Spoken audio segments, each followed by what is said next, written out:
अस्सलामु अलैकुम वरहमतुल्लाहि वबरकातुहू। आऊज़ु बिल्लाहि मिनश्शैतानिर रजीम। बिस्मिल्लाहिर रहमानिर रहीम। वहुवल्लज़ी सख़्ख़रल बहरा लिताकुलू मिन्हु लहमन तरिया। सदक़ल्लाहुल अज़ीम। पाक है वो ज़ात जिसने तुम्हारे लिए समंदर को मुसख्खर कर दिया, यानी ताबेदार कर दिया, ताकि तुम खाओ इसमें से ताज़ा गोश्त। सदक़ल्लाहुल अज़ीम। अल्हम्दुलिल्लाहि रब्बिल आलमीन अला कुल्ली हाल। मैं बिल्कुल ठीक ठाक हूँ। मेरा नाम बिलाल अंजम है और आप मेरा यूट्यूब चैनल देख रहे हैं, बिलाल अंजम मछली पकड़ने के राज। जैसा कि सब दोस्तों ने मेरी पहली वीडियो देखी, मैं बहुत ज़्यादा मशकूर हूँ उन दोस्तों का जिन्होंने अच्छे कमेंट करके मेरी हौसला अफजाई की। और मैं ये चाहता हूँ कि प्लीज़ आप मेरे इनबॉक्स में आकर मुझे मैसेज भी कीजिए और जो कुछ आपके अंदर सवालात हैं वो लाजमी मुझे बताइएगा, और इंशाल्लाह मैं वक्तन फ़वक्तन आपके सवालों को देखकर उस पर वीडियो बना लिया करूँगा। चूँकि मैंने एक सिलसिलावार ये प्रोग्राम शुरू किया है, तो मेरी पहली वीडियो जो थी वो एक हल्का सा जमाली सा तारुफ था। तो इसके बाद मैंने आपको बताया था कि मैं मछली का वो राज जो इस पूरी दुनिया में सबसे बड़ा राज आज मैं आपको बताने वाला हूँ। इससे बड़ा राज और कोई नहीं है। बांग्लादेश, इंडिया, पाकिस्तान, नेपाल, चाहे यूरोप ममालिक हो, दुनिया का कोई भी कोना हो, जो फिश मैन होते हैं, जो एंगलर होते हैं, वो इस राज को ही फॉलो करते हैं। और ये नहीं है कि ये सिर्फ पाकिस्तानी फॉलो करते हैं, नहीं नहीं नहीं, इनको गोरे भी फॉलो करते हैं। गोरों को भी पता है, जाहिर है उन्होंने कैमरे लगा के सब कुछ देख लिया होता है कि मछली की जो गुजरगाहें होती हैं, मछली की जो वो सीक्रेट चीज जगह होती है जहां से वो खुराक लेती भी है और रिहाइश उनकी कहाँ है, ये सब कैमरे लगा के उन्होंने देखा होता है। तो आज की जो वीडियो है वो इसी टॉपिक पे होगी कि मछली की वो जो गुजरगाह होती है जहां से उसने गुजरना होता है, हमने उसको पकड़ना है। तो बला तखीर वक़्त को ज़ाया किए बगैर मैं अपनी बात को शुरू करता हूँ। दोस्तों, मछली की जो नफ्सियात है ना, वो सबसे पहले ये थोड़ा सा मैं इसका तारुफ करवा दूँ। मछली की नफ्सियात ये है कि मछली को जिधर से खाना मिलता है उधर वो बार बार ज़रूर आती है। जब वो खाना पेट भर के खा लेती है तो मछली का जो हाजमे का जो प्रोसेस है वो 4 घंटे का है। तो इंसान का जो हाजमे का जो प्रोसेस है मैदे का, वो तकरीबन 6 घंटे में उसकी खुराक हजम होती है, लेकिन मछली का जो डाइजेस्ट सिस्टम है वो 4 घंटे का है। तो 4 घंटे के बाद वो दोबारा उसी मुकाम पे आती है, लेकिन हमने कुछ अपने फार्मूले में कुछ ऐसा कुछ डाला होता है जिससे वो थोड़ा सा जल्दी आ जाती है। तो हमने उसका वो रास्ता पकड़ना है।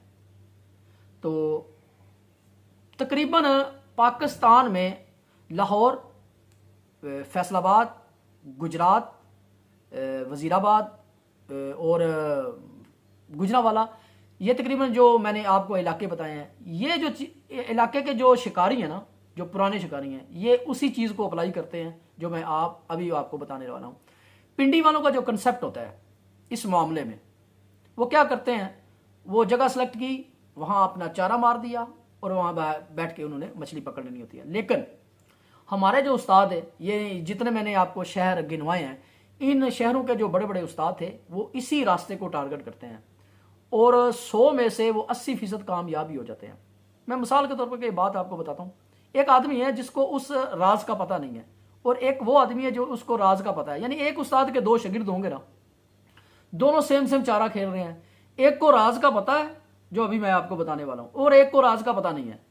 तो जिसको राज का पता होगा, अच्छा डोरे भी एक होंगी, पॉइंट भी एक होगा, एक अगर बैठा है तो दूसरा 15 हाथ के फासले पर बैठा है, तो क्या होगा, जिसको राज का पता होगा ना वो उससे मछली मार लेगा, दूसरे को मछली नहीं लगेगी। ये मैं आपको 100% बात बताता हूँ।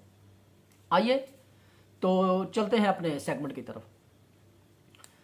पंजाबी में हम उसको कहते हैं लस, उर्दू में हम इसको कहते हैं नाली। और ये नालियां और लसें क्यों बनती हैं, इसके पीछे रीज़न क्या है।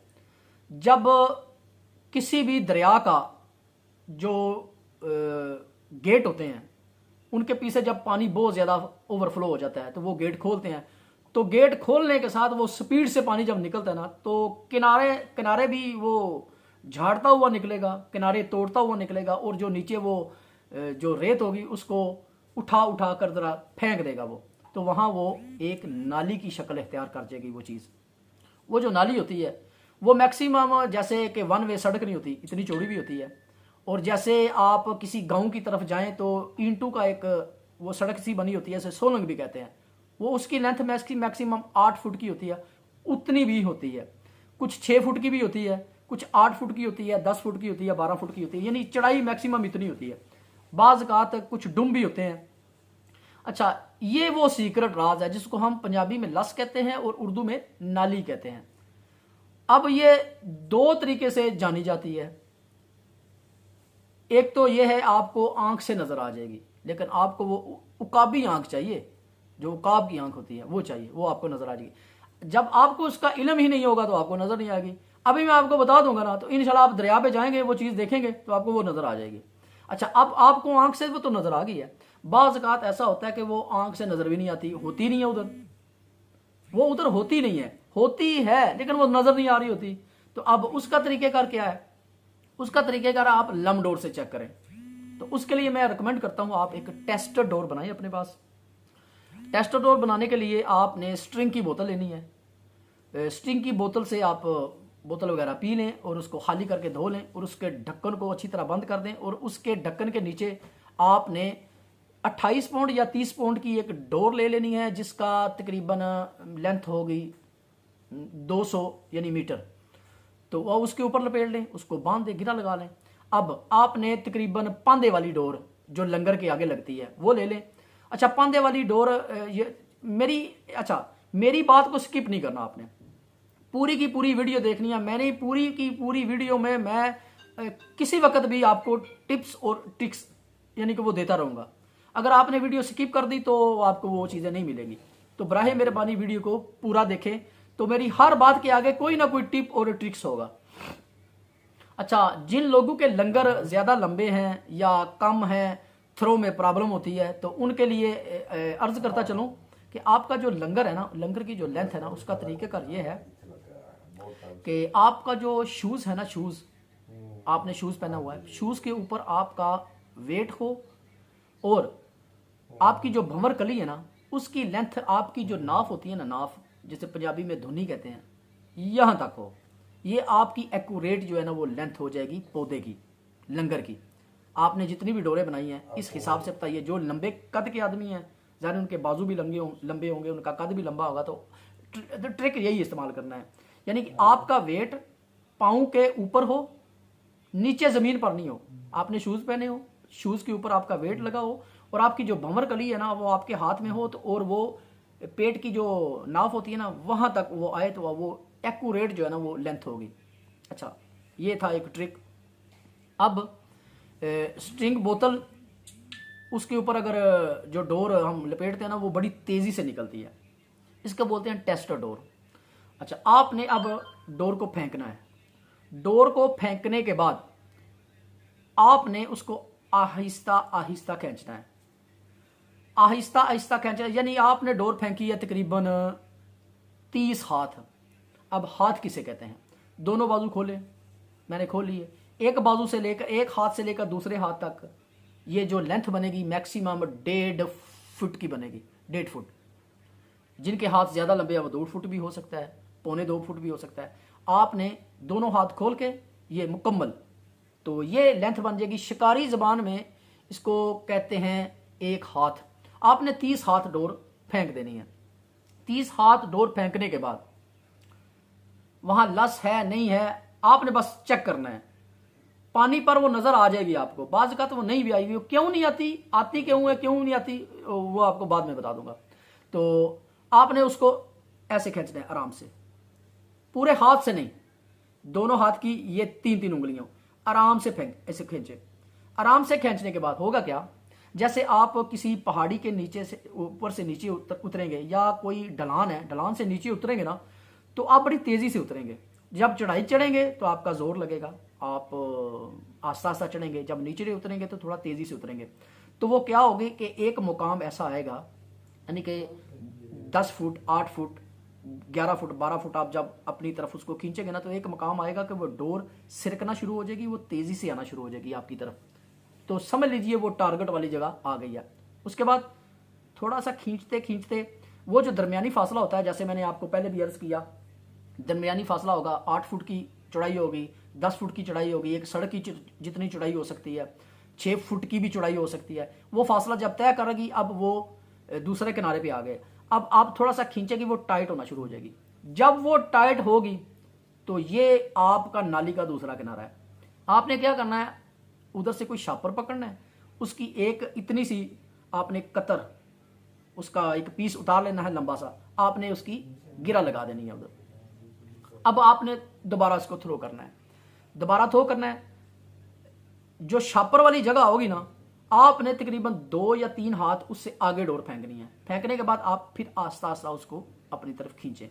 अचानक वो जो चढ़ाई होगी ना, उससे डोर नीचे आनी शुरू हो जाएगी, तो आपको पता चल जाएगा, महसूस हो जाएगा कि डोर नीचे आ रही है। तो अचानक फिर आप वो डोर टाइट होना शुरू हो जाएगी। वो जब टाइट होगी तो वो शापर की जो आपने गिरा लगाई है वो आ जाएगी। अब आपने क्या करना है, इसमें एक आपको भी ट्रिक भी बताता हूँ साथ। अगले करना क्या है कि आपने जितनी भी डोरें लेनी है, सब डोरें, मसाल के जो 4 डोरें हैं या 6 डोरें हैं, तो सब की वो जो आपकी गोट है या आपकी फट्टी है जिस पर आपने लपेटा हुआ है, आप उनको खोलें, इसके साथ आप माप कर लें।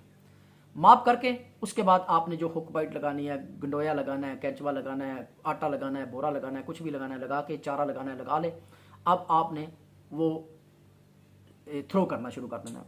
अच्छा, अब कुछ लोग जो होते हैं ना, वो अड्डे लगाने में एक नुकसान ये होता है कि वो अड्डे जब लगाते हैं ना, तो उनकी लेंथ बहुत ज़्यादा रख लेते हैं, फासला बहुत ज़्यादा रख लेते हैं। मिसाल के तौर पे एक किसी ने एक अड्डा लगाया ना, तो 4 फीट के फासले पर दूसरा अड्डा लगाते हैं, फिर 4 फुट के फासले पर तीसरा अड्डा लगाते हैं। तो ऐसा करने से क्या होगा, आपकी गेम लेट हो जाएगी।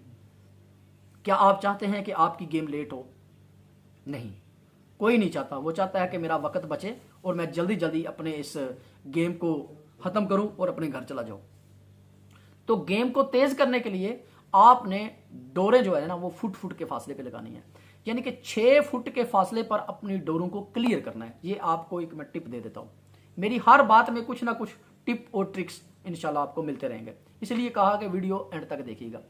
अच्छा, आपने क्या करना है, 6 डोरें लगाई है तो डोरें आपकी ऐसे होनी चाहिए, ऐसे नहीं, इतना फासला नहीं, इतना फासला ऐसे, इतने फासले पे आपने डोरें लगानी है। 6 फुट के अंदर आपका एरिया क्लियर होना चाहिए। इसका फायदा क्या होगा, आपके साथ जो नीचे वाला आदमी शिकारी जो बैठा होगा ना, उसको फायदा नहीं होगा। वरना आपने डोरें खुली लगाई, चारा खुला फेंक दिया, तो नीचे वाला आदमी बगैर चारा डाल के, यानी कि बगैर चारे के वो बैठा है, तो वो आपकी मछली उठा लेगा। वो तो शायद जब आपकी मछली वो उठा लेगा तो आपको मछली नहीं लगेगी। एक ये भी वजह होती है, मछली को ज्यादा मिकदार में पकड़ने के लिए डोरों का इकट्ठा और जुड़ के रहना। तो इससे क्या होगा कि, और नाप के, जो मैंने आपको माप बोला ना, ऐसे माप के आपकी ग्राउंड चढ़ाई एक जगह पर रखेगी, वो फैलेगी नहीं। जब फैलेगी नहीं तो साथ वाला कैसे वो उठाएगा, वो मछली नहीं उठाएगा। ये भी आपको ट्रिक बता दिया। अब ये भी क्लियर हो गया, आपने डोरे कैसे लगानी है वो भी आपको बता दिया। अब वो पानी पे नजर कैसे आएगी आपको? अच्छा, इसके ना 3 तरीके हैं।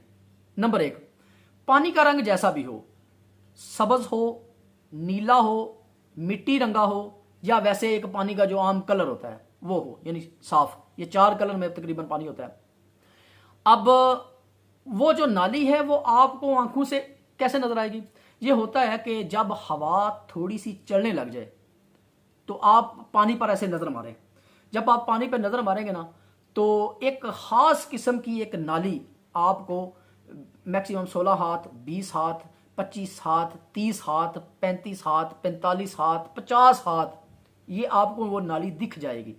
ये सिर्फ होता कब है? जब हवा थोड़ी सी चल जाए, थोड़ी सी ज्यादा हो, थोड़ी सी कम हो जाए, ये आपको नमूदार होना शुरू हो जाएगी। ये सारा दिन ही रहती, सारा दिन नहीं रहती। मेरे दोस्त है एक लाहौर का, वसीम जफर शाह साहब, तकरीबन 1.5 महीना पहले वो शिकार पर गए रावी 102 पॉइंट पर। तो उन्होंने बोला कि बिलाल भाई मैंने उधर शिकार किया और 2 घंटे बैठा हूं, तकरीबन 11 बजे गए थे, तो 2-2.5 घंटे बैठे हैं, उनको कोई चाल नहीं हुई। तो 35 हाथ उन्होंने, 37 या 35 हाथ उन्होंने डोर फेंकी थी, लेकिन कोई चाल नहीं हुई। तो फिर क्या हुआ, अचानक हवा के हेर फेर से थोड़ी सी हवा चली, वो नमूदार होना शुरू होगी। तो इसने वो डोरें निकाली, दोबारा वो टारगेट की, तो वो बना था 42 हाथ। तो उन्होंने माशाल्लाह 3 घंटे में 6-7 रहू फड़का लिए थे।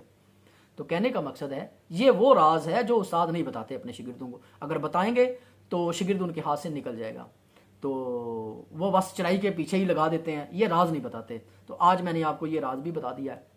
अच्छा, आपने करना क्या है, वो कैसे नजर आएगी आपको। उसके 2-3 कलर होते हैं। सिचुएशन ये होती है, जब थोड़ी सी हवा चलेगी ना, तो पूरे दरिया का पानी, यानी हवा के साथ तो पानी पता है आपको लहरें मारता है, लेकिन पूरे दरिया का पानी ऐसे झिलमिलाएगा, ऐसे लहरें मारेगा, ऐसे ऐसे ऐसे करेगा। लेकिन वो जो लस वाला पानी है ना, नाली वाला पानी, वो बाज का तो नाली जो होते हैं ना, वो सीधी भी होती है, थोड़ी सी ऐसे ऐसे ऐसे ऐसे टेढ़ी भी होती है, कोई इधर जा रही है फिर उधर से ऐसे जा रही है, यानी इस तरह का वो सिचुएशन बनी होगी। तो वो जो लस वाला पानी होगा बिल्कुल स्मूथ खड़ा होगा, बिल्कुल कोई हरकत नहीं होगी, कोई जुम्बश नहीं होगी उसमें। पूरे दरिया का पानी ऐसे झिलमिलाएगा और वो पानी स्मूथ होगा। ये होगी पहली शक्ल।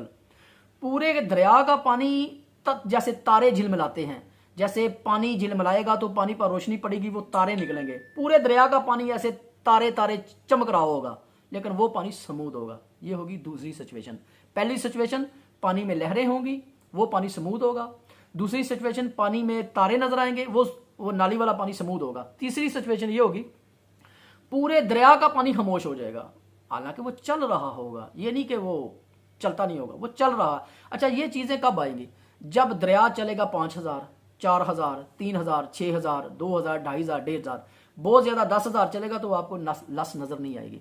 अच्छा, तो तीसरी सिचुएशन, पूरे दरिया का पानी खामोश होगा, चल तो रहा होगा लेकिन खामोश नजर आएगा। ये जो पानी होगा ना लस वाला, ये ऐसे ऐसे करेगा, ऐसे ऐसे, या लहरें मारेगा या सूरज की रोशनी से वो जगमगाएगा, ऐसे जैसे तारे चमकते हैं।